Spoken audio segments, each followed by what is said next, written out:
Simply More Bundle. Together. 51 gigabytes for 7 days for only $2,000. Live the experience with Digicel. Activate today on the My Digicel app. This is the news on top of the hour. Live from our studio in Georgetown. Kaiser Radio, 99.1 FM. Good evening. Welcome to this evening's newscast on Kaiser Radio. I am Kevin Smith. Let's get to the news in detail. ExxonMobil had first intended to flare all the associated gas from the line, so said former presidential advisor Dr. Jan Mangal. Dr. Mangal said that in 2016 he was informed by ExxonMobil and a government official that Exxon's local subsidiary, Esso, had intended to flare all the gas. Dr. Mangal said that later on the government official communicated to him that the decision had been changed, with the company would re-inject the gas. This was 1 month after the 2016 production sharing agreement was inked by the Minister of Natural Resources, Rafael Trotman.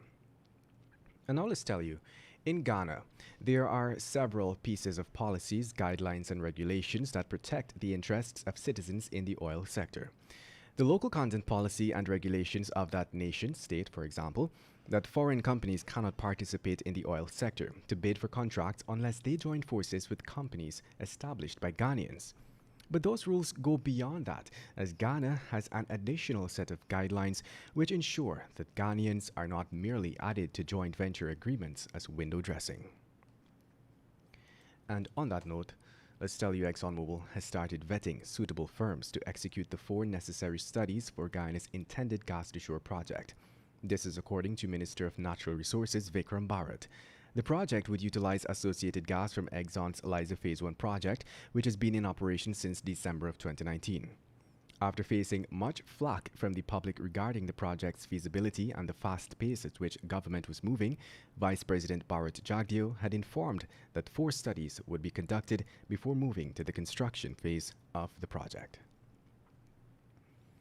And moving on, in order for the government to prudently manage the anticipated gas-to-shore development, thorough, independent studies will be critical. Making this fundamental point is analyst at America's Market Intelligence, or AMI, Arthur Deakin. AMI, which is a U.S. management consultant firm, is known for providing its insights, which unlock opportunities via market intelligence, research, and analysis. Deakin gave his support to the gas-to-shore project and said that it would be beneficial for Guyana to peruse it. He added that finding the renewables investment in this plant is important. And moving on, 3 months later after he used sheets to escape from the Lusignan prison, 4 to 7-year-old Philip Jagru, a farmer of Legwan, was yesterday caught stealing a chicken from a farm in Ruby, West Coast Demerara. In video footage seen, the man, who was clad in just his boxers, was seen surrounded by residents from the area and was being escorted by ranks to the police vehicle moments after he was captured.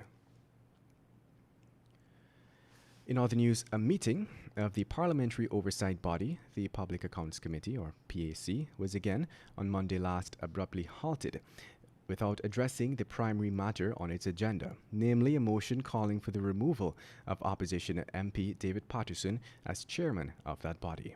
As such, Clerk of the National Assembly Sherlock Isaacs has since committed to seeking independent legal advice on the way forward. Monday's manifestations in the committee meeting were reminiscent of its February 4th meeting, where a motion was put by Minister of Parliamentary Affairs and Governance Gail Teixeira to have Patterson be removed as chairman.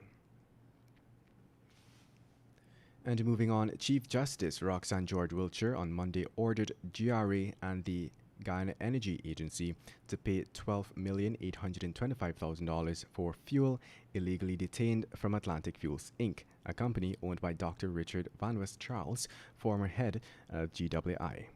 The order relates to the payment of hefty storage costs which AFI owed to the Falls gas station facility owned by China Jiangzhou, Inc. at Land of Canaan. AFI had sought a declaration of the court for the cost of storing the detained fuel be covered by Stacia and Sharma. In other news, 9 contractors have been shortlisted by the Ministry of Public Works to bid for the construction of the new 4-lane high-span bridge across the Demerara River. Minister within the Ministry of Public Works, Deodat Indar, gave the confirmation on Monday last when he said that 9 were selected from the 42 companies that had responded to the government's invitation for expressions of interest for the construction of the new bridge.